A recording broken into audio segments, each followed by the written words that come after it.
Hi hello welcome to our channel. నేను మీ సిరి. ఈరోజు మనం చెప్పుకోబోయే కథ ప్రియనేస్తం పార్ట్ 78. స్టోరీని లైక్ చేసి హైప్ చేయడం మర్చిపోకండి. ఇక కథలోకి వెళ్దాం. ప్రూఫ్స్ ఉన్నాయి, బట్ అవి ఉపయోగపడేలా లేవు. రాగిని హెల్ప్ చేయడానికి భయపడుతుంది. ఆ జయేంద్ర హాస్పిటల్లో మనిషిని పెట్టాను, ఏదైనా ఇన్ఫర్మేషన్ ఇవ్వమని. చూడాలి ఏమవుతుందో అన్నాడు అర్జున్. అర్జున్ అలాంటప్పుడు ప్రవీణి ఎందుకు పంపించా అని అడిగాడు ప్రణయ్. తప్పలేదు అన్నాడు అర్జున్ నిట్టూరుస్తూ. పాపంరా నా చెల్లి అని అంటున్న ప్రణయ్ మాటలకు కొన్ని నిమిషాలు మౌనంగా ఉండిపోయాడు అర్జున్. ఆకాష్ మిత్ర ఉండేది ఢిల్లీలో అంట, అందుకే అక్కడికి వెళ్లాల్సి వస్తుంది అని నెల రోజులని చెప్పాను. చూడాలి అని అన్నాడు అర్జున్. మరి నువ్వు వెళ్తున్నావా ప్రణయ్ అడిగాడు. లేదు. అవును అని నేను చెప్పలేను అని అర్జున్ అన్నాడు. మరి ఇంకేంటి ప్రణయ్ అడుగుతుంటే వెళ్ళాల్సి రావచ్చు అంటున్నా అన్నాడు అర్జున్ క్లారిటీ ఇస్తూ. ఏంట్రా నువ్వు చెప్పేది, అంత కన్ఫ్యూజన్గా ఉంది ప్రణయ్ విసుక్కున్నాడు బుర్ర గొక్కుంటూనే. ప్రణయ్ మాటలు విని వదిలే రావన్నీ, ఆంటీ వాళ్ళు ఏమంటున్నారు అని అడిగాడు అర్జున్. కూతురి ఇంట్లో అన్ని రోజులు ఉండకూడదంట, వెళ్లాల్సిందే అని పట్టుబట్టారు అని ప్రణయ్ నవ్వుతూ చెబుతుంటే, సరే ఒక పని చేద్దాం, 7th ఫ్లోర్లో ఒక ఫ్లాట్ సేల్కి ఉందంట, తీసుకుంటావా అని అడిగాడు అర్జున్. నోరా, అంత మనీ నేను అడ్జస్ట్ చేయలేను.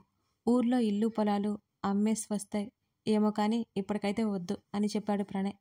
అర్జున్ ఏదో చెప్పబోతుంటే, నువ్వేం చెప్పొద్దురా, నీ హెల్ప్ నేను తీసుకోలేను. ఒకవేళ నీ హెల్ప్ తీసుకున్నా అప్పుడు అది నేను తీసుకున్నట్టు ఎలా అవుతుంది చెప్పు. ప్లీజ్ నా వల్ల కాదు అని గట్టిగా చెప్పాడు ప్రణయ్.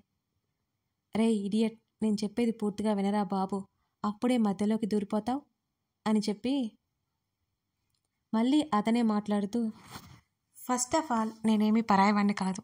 అన్నిటికంటే ముందు మన ఇద్దరి మధ్య స్నేహం అనే బంధం ఉంది, పరాయ వ్యక్తులు కాదు అని చెప్పడానికి ఇంకేం రిలేషన్ అక్కర్లేదనుకుంటా అని సూటిగా ప్రణయ్ని చూశాడు అర్జున్. అర్జున్ చెప్పిన మాటలకి ప్రణయ్ ఏం మాట్లాడలేకపోతున్నాడు. అది కాదురా అర్జున్, అమ్మ వాళ్ళు ఆ ఊరు వదిలి రారు, ఇప్పటికే అక్కడ అడ్జస్ట్ అవ్వడం కష్టంగా ఉంది వాళ్ళకి అని నచ్చజెప్పే ప్రయత్నం చేశాడు ప్రణయ్. సరే వాళ్ళు రారు, నువ్వైతే ఇక్కడే జాబ్ చేస్తున్నావు కదరా, తీసుకో, అదే ఉంటుంది. వాళ్ళు ఇక్కడ ఉన్నన్ని రోజులు నీ ఇంట్లో ఉన్నట్టు ఫీల్ అయిపోతారు కదా అని కూల్గా అన్నాడు అర్జున్. చెప్పానా అంత మనీ నేను అడ్జస్ట్ చేయలేనని చిరునవ్వు నవ్వి ఊరుకున్నాడు ప్రణయ్. సరే నేను ఆ ప్లాట్ తీసుకుంటాను, నువ్వు ఉన్నన్ని రోజులు ఉండి తర్వాత వెళ్ళిపో, సింపుల్గా చెప్తున్న అర్జున్ మాటలకి నవ్వుతూ అర్జున్ని హత్తుకున్నాడు ప్రణయ్ ఎమోషనల్ అవుతూ. ఏంట్రా ఇది చిన్నపిల్లల్లా దూరం జరుగుతూ అడిగాడు అర్జున్. ప్లీజ్ రా, నేను తీసుకోలేను, ఇప్పటికే చాలా హెల్ప్ చేశావు అని అన్నాడు ప్రణయ్. నేనా ఎప్పుడు ఆశ్చర్యంగా అడిగాడు అర్జున్. యాక్షన్ చేయకు, ప్రవీ సర్జరీ అమౌంట్ మొత్తం నువ్వే పే చేశావు గుర్తులేదా అని అన్నాడు ప్రణయ్. తను నా వైఫ్, అది నా రెస్పాన్సిబిలిటీ అని భుజాలు కదిలిస్తూ అన్నాడు అర్జున్. ఆ మాటకి సంతోషంగా ఫీల్ అవుతూ, ఏంటేంటి నీ వైఫా, నా చెల్లి నువ్వు వద్దంటే వద్దన్నా, ఇప్పుడేమో వైఫ్ అంటూ రెస్పాన్సిబిలిటీ అంటూ అది ఇది మాట్లాడుతున్నావు అని అడిగాడు ప్రణయ్ నవ్వుతూ. వెంటనే ప్రవర్తిక ముద్దు మొహం గుర్తుకు రాగానే థ్యాంక్స్ రా అన్నాడు అర్జున్. వై అని ప్రణయ్ అడుగుతుంటే, నీ చెల్లిని నా లైఫ్లోకి తెచ్చావు కదా అందుకు అని అర్జున్ అంటుంటే, నేనెక్కడ తెచ్చాను రా బాబు, నువ్వే కదా మా ఊరు వచ్చి మరీ తెచ్చేసుకున్నావు అని కన్ను కొట్టి కళ్ళెగరేశాడు ప్రణయ్. నేను ఎంత పొరపాటు చేశానో అనిపిస్తోంది, ఒక్కసారి ఆ పొరపాటు వల్లే నేను ఇంత సంతోషంగా ఉన్నానని కూడా అనిపిస్తోంది అని అర్జున్ తన బేబీని ప్రవర్తికని తలుచుకుంటూ చెప్పాడు. అర్జున్ ముఖంలో సంతోషం తెలుస్తుంటే అలాగే చూస్తున్నాడు ప్రణయ్. టాపిక్ డైవర్ట్ చేశావు అని అన్నాడు అర్జున్. ప్రణయ్ అయోమయంగా చూస్తుంటే, ఫ్లాట్ తీసుకుంటానురా, కావాలంటే నువ్వు రెంటుకుండు అని నవ్వాడు Arjun. No no no no, దూరం బాగుంటుంది, ప్లీజ్ వద్దు రిక్వెస్ట్ చేశాడు అర్జున్. ప్రణయ్ 7th ఫ్లోర్కి 5th ఫ్లోర్కి దూరం బాగానే ఉంది, ఇంకేం మాట్లాడుకో అని చెప్పి రే ప్రణయ్, నువ్వు తప్ప నాకు ఎవరు దిక్కులేరు. ప్లీజ్ నా ఇంట్లో ఉండి రెంట్ కట్టురా అని బ్రతిమాలినట్టు ముఖం పెట్టాడు అర్జున్. స్నేహితుడిని ఆత్మాభిమానం దెబ్బతీయకుండా. ఒప్పుకోక తప్పలేదు ప్రణయ్కి. అర్జున్ చెప్పిన 1 నెల రోజుల్లో 10 రోజులు గడిచిపోయాయి. అర్జున్ ఎప్పుడెప్పుడు వస్తాడా అని ఎదురు చూస్తోంది ప్రవర్తిక. అజయ్ ఢిల్లీ వెళ్ళి వచ్చాడు. అతనితో మాట్లాడే సమయం కోసం ఎదురు చూస్తోంది రాగిని. అజయ్ గదిలోకి వెళ్ళింది రాగిని. అజయ్, నీతో మాట్లాడాలి అని అంది ఆమె. నేను మావయ్యతో పాటు బయటికి వెళ్ళాలి అని షర్టు కిందకి లాక్కుంటూ అన్నాడు అజయ్. అజయ్ ప్లీజ్, చాలా ఇంపార్టెంట్ మ్యాటర్, డాడీకి ఏదో ఒకటి చెప్పి పంపించే అని రిక్వెస్ట్ చేసింది రాగిని. ఎప్పుడు చిరుబుర్లాడుతూ ఉండే రాగిని ఇలా రిక్వెస్ట్ చేయడం తేడాగా అనిపించింది. ఓకే అని చెప్పి బయటికి కదిలాడు అజయ్. మావయ్య, నాకు ముఖ్యమైన పని పడింది, మీతో వస్తాను హాస్పిటల్కి అని అన్నాడు అజయ్. ఆర్గాన్ ట్రాన్స్ప్లాంటేషన్ సంబంధించిన డీటెయిల్స్ మిస్ అయ్యాయని అజయ్ని పట్టించుకోకుండానే వెళ్ళిపోయాడు జయేంద్ర. కరుణ కూడా ఇంట్లో లేకుండా గుడికి వెళ్ళడంతో అజయ్తో మాట్లాడాలని ఫిక్స్ అయిపోయింది రాగిని. మళ్ళీ గదిలోకి వచ్చాడు అజయ్.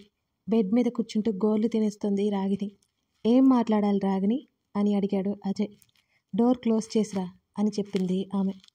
ఆమె వైపు వింతగా అయోమయంగా చూసుకుంటూ వెళ్ళాడు డోర్ వైపు.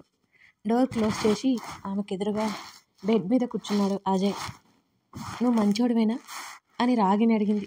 ఆ మాటలకు సీరియస్గా చూస్తూ ఏం మాట్లాడుతున్నావు నువ్వు అని అడిగాడు కోపంగా అజయ్. లేకపోతే ఏంటి, నువ్వు చేస్తున్నదేంటి అర్థమవుతుందా? మామయ్యకి తెలిస్తే నిన్ను చంపేస్తారు అని అంది కోపంగా రాగిని. ఏయ్ మెంటల్, ఏం అడుగుతున్నావు నువ్వు అని అంతే కోపంగా అడిగాడు అజయ్. అసలు నువ్వు ఇక్కడికి ఎందుకు వచ్చావు? హైదరాబాద్ ఏమాత్రం తగ్గకుండా అడిగింది రాగిని. అదంతా నీకు అనవసరం, ఇదిగో ఇక్కడే అర్థమవుతుంది, నువ్వేదో ఇల్లీగల్ వర్క్ చేయడానికి వచ్చావు అని ముఖం మీద చెప్పింది రాగిని. యూ జస్ట్ షట్ అప్ రాగిని, నేనేం ఇల్లీగల్ పని కోసం రాలేదు, ఒక అమ్మాయి కోసం వచ్చాను అని అరిచినట్టు చెప్పాడు అజయ్. అజయ్ మాటలు వింటుంటే పిచ్చి లేచింది రాగినికి. అమ్మాయి అని ఆశ్చర్యంగా చూసింది రాగిని. అవును, మావయ్యకి తెలిసిన ఒక వర్కర్ వాళ్ళ అమ్మాయి ఉంది. తను ఫోటో చూశాను, నాకు బాగా నచ్చింది. ఆ అమ్మాయి కోసం ఇక్కడ వరకు వచ్చాను. తీరా ఆ అమ్మాయి వేరే అతనిని ఇష్టపడుతుందని వాళ్ళ నాన్న బలవంతంగా తీసుకొచ్చాడు. కానీ ఆ అమ్మాయి తప్పించుకుని వెళ్ళిపోయింది అని అసహనంగా అన్నాడు అజయ్. ఇష్టం లేకుండా అమ్మాయిని ఎలా తీసుకొచ్చావు నువ్వు అని కోపంగా అడిగింది రాగిని. తను నాకు చాలా నచ్చింది, నా దగ్గర ఉంటే నన్ను ఇష్టపడుతుందని అనుకున్నాను, అదే ఎక్స్పెక్ట్ చేశాను, కానీ ఆమె నన్ను మోసం చేసి వెళ్ళిపోయింది అని అజయ్ కోపంగా అన్నాడు. నిన్ను చూస్తే నాకు చిరాకు వస్తుంది అజయ్, నువ్వేంటి, నీ స్టేటస్ ఏంటి, మామయ్యకి తెలుసా ఇవన్నీ అని అడిగింది రాగిని సీరియస్గా. ఆ అమ్మాయి ఒప్పుకున్న తర్వాత చెప్పాలి అనుకున్నాను, డాడీ దగ్గరికి తీసుకెళ్ళి నేరుగా పరిచయం చేయాలనుకున్నాను. ఆ అమ్మాయికి నేనంటే అసలు ఇష్టమే లేదు అని విసుగంతా ముఖం మీదే పెట్టుకుని చెప్పాడు అజయ్. నీకు అంత నచ్చిన అమ్మాయి ఎవరు అనుమానంగా చూసింది రాగిని. నీకెందుకు అని అడిగాడు అజయ్.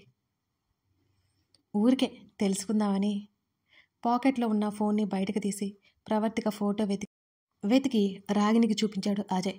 ఫోన్ చేతిలోకి తీసుకుని ప్రవర్తిక ఫోటో చూసింది రాగిని. నోరు తెరిచి అది ఇది అని అడిగిన ప్రవర్తికను చూస్తూ ఏదైనా తినాలి అనిపిస్తుందారా అని వసుంధర అడుగుతుంటే, అదేం లేదు పిన్ని, కాకపోతే ఏది తినాలనిపించడం లేదు, కక్కొస్తున్నట్టు అనిపిస్తుంది కానీ రావట్లేదు అని అమాయకంగా చెప్తున్న ప్రవర్తికను చూస్తూ ఎప్పటి నుంచి అని అడిగింది వసుంధర. 10 నుంచి 15 రోజుల నుంచి చెప్పింది ప్రవర్తిక. అందుకే ప్రవర్తిక సరిగ్గా తినడం లేదని అర్థం చేసుకుని, నాతో ఒక్క మాట చెప్పొచ్చు కదరా అని ముఖం చిన్నబుచ్చుకున్నట్టు అడిగింది వసుంధర. అది పిన్ని అంటుంటే నువ్వు నన్ను పరాయి వ్యక్తిలా చూస్తున్నావు అనుకుంటా అని ఆమె బాధగా అడిగింది.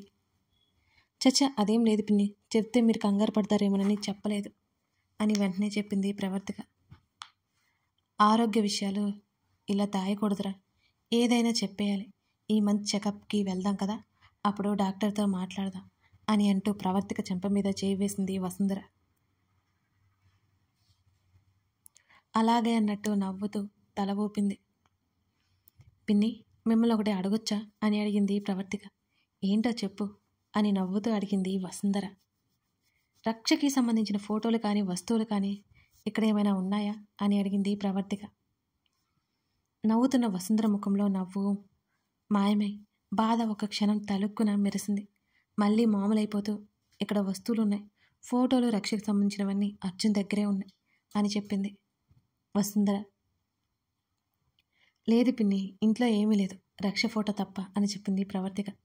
అక్కడ కాదురా, అర్జున్ అమ్మా నాన్న ఉన్నప్పుడు ఇల్లు ఉంది కదా, వాళ్ళకి ఆ ఇంట్లో ఉంటాయి. అర్జున్ తనకి విలువైన వస్తువులు అక్కడే ఉంచుతాడు. తనకి దూరమైన అందరి జ్ఞాపకాలతో అక్కడ ఉండలేక ఇప్పుడు మీరు ఉంటున్న ఫ్లాట్ తీసుకొని అక్కడ ఉంటున్నాడు ఎప్పటి నుంచో అని వివరంగా చెప్పింది వసుంధర. ఆ ఇంటికి నన్ను ఎప్పుడూ తీసుకెళ్ళలేదాయన అని అడిగినట్టుగా ముఖం పెట్టింది ప్రవర్తిక. నువ్వు కూడా దూరం అయిపోతావేనని అర్జున్ భయం అంటున్న వసుంధర మాటలకు అర్థమవ్వక అయోమయంగా చూసింది.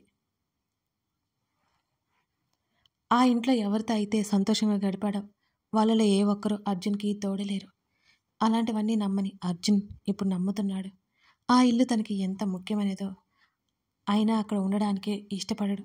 అక్కడ జ్ఞాపకాలు చుట్టుముట్టేసి బాధ పెడతాయని అర్జున్ భయం అని చెప్పింది వసుంధర. వసుంధర ఒడిలో తల పెట్టుకుని పడుకుంది ప్రవర్తిక. వాళ్ళ అమ్మ నాన్న ఎలా దూరమయ్యారు పిన్ని అని అర్జున్ గురించి అన్నీ అడిగి తెలుసుకోవాలని అనుకుంటోందామె. యాక్సిడెంట్ అయింది. వాళ్ళ కారుకి ముందు వదిన అంటే అర్జున్ అమ్మ చనిపోయింది. ఆ తర్వాత అన్నయ్య హాస్పిటల్లో కన్నుమూశారు. 5 ఏళ్ల పిల్లవాడప్పుడు ఎంత అరుస్తున్నా అసలు తృప్తిగా లేడు. ఎవరి దగ్గరికి రాకుండా హాస్టల్లో ఉండిపోయాడు. మేము ఎంతో బ్రతిమాలిన తర్వాత మాతో పాటు వచ్చాడు. త్వరగా ఎవరికి దగ్గర అవ్వడు. కనీసం ఆకలిస్తుందని కూడా చెప్పేవాడు కాదు. అప్పుడే రక్షకి 2 ఏళ్ళు. తను తప్పిపోయింది. అర్జున్ ఏమో మా ప్రాణంగా బ్రతికాం. మా మాట ఎప్పుడూ కాదండు. మా సంతోషం కోసం ఏదైనా చేస్తాడు. నా రక్ష దూరమై ఏడుస్తుంటే చిట్టి చిట్టి చేతులతో నా చెంపల మీద చేయేసి నేనున్నాను కదత్తా, నేను రాగిని తీసుకొస్తాను అనేవాడు అంటూ కన్నీళ్లతో నవ్వుతూ చెప్పింది వసుంధర. చెప్పినట్టుగానే నా రక్షను తీసుకొచ్చి నా చేతిలో పెట్టాడు. కానీ మాకు దూరంగా వెళ్ళిపోయింది. నీకు తెలియదురా, రక్ష చనిపోయిన తర్వాత నేను మంచం పట్టేశాను. నా కూతురిక లేదు అనే విషయం నేను జీర్ణించుకోలేకపోయాను. నేను కోలుకోవడానికి 2 సంవత్సరాలు పట్టింది. అటు వాళ్ళ నాన్నగారు చాలా దిగులు పడిపోయారు. మా ఇద్దరిని చూసుకుంటూ కంపెనీస్ హ్యాండిల్ చేసుకుంటూ అర్జున్ ఒక్కడే కుమిలిపోయాడు. నేను దేవుణ్ణి కోరుకునేది ఒక్కడే, ఎప్పుడూ అర్జున్ సంతోషంగా ఉండాలని. అది నువ్వు వచ్చాక జరిగింది అంటూ కళ్ళు తుడుచుకుంది వసుంధర. అర్జున్ కష్టం మరొకసారి గుర్తు రాగానే ప్రవర్తిక కళ్ళలో కూడా నీళ్లు తిరిగాయి.